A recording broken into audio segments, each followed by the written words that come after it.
In this video, I'm going to be showing you how you can join a class on the Duolingo app.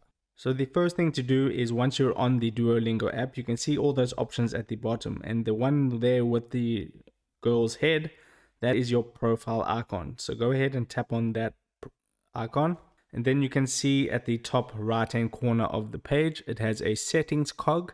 You want to tap on that settings cog.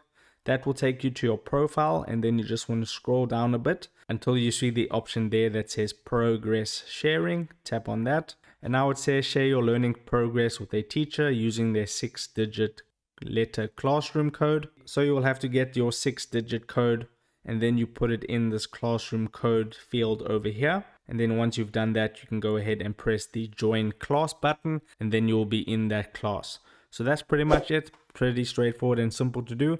If this video helped you out, make sure to hit the like button and subscribe for more Duolingo tips.